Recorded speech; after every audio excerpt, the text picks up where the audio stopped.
আসসালামু আলাইকুম রহমতুল্লাহি ওয়া বারাকাতুহু।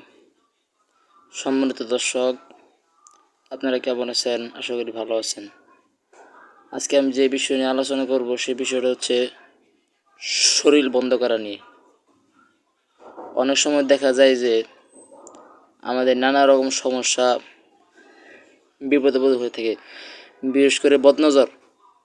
এই বদনজর যদি কারো লেগে থাকে তাহলে তার জীবনে নানা রকমের সমস্যার সৃষ্টি হবে। এগুলো থেকে বাঁচার জন্য এই শরীর বন্ধের আমল করতে হয়। আমাদের নবী করিম সাল্লাল্লাহু আলাইহি সাল্লাম আমাদের কিছু আমল শিখিয়ে গিয়েছেন। সে আমলগুলো এখন আমি আপনাদের সামনে বর্ণনা করব, যেগুলো করলে ইনশাআল্লাহ আপনাদের শরীর বন্ধ হয়ে যাবে। আপনাদের কোনো প্রকার বদনজর, কোনো প্রকার বিপদ আপদ হবে না ইনশাআল্লাহ।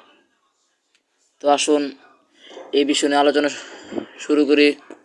সর্বপ্রথম যে আমল করলে আপনাদের শরীর বন্ধ হবে, বিশেষ করে ফজর নামাজ।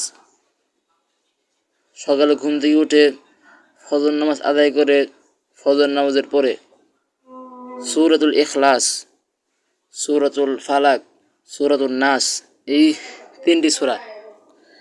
তিনটি সূরা দিয়ে আপনারা আপনাদের খুব সহজেই শরীর বন্ধ করতে পারবেন।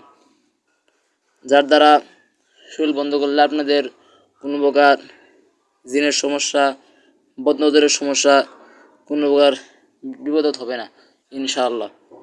এখন আসুন বিস্তারিত আলোচনা করি কীভাবে শরীর বন্ধ করতে হয়। ফজর নামাজ শেষ করে কারোর সাথে কথাবার্তা না বলে একাগ্র মনে আউযুবিল্লাহ বিসমিল্লাহ সহ 3 বার সূরা ইখলাস, 3 বার সূরা ফালাক, 3 বার সূরা নাস, মোট 9 বার পাঠ করে আপনার দুটি হাত একত্রিত করে 2 হাতে ফু দিবেন। প্রথমবার ফু দেওয়ার পরে মাথা থেকে নিয়ে একদম পা পর্যন্ত মাসাজ করবেন। এভাবে 3 বার মাসাজ করার পরে আপনার শরীরটি বন্ধ হয়ে যাবে। আমি আবারও বলছি, 3 বার মাসাজ করবেন।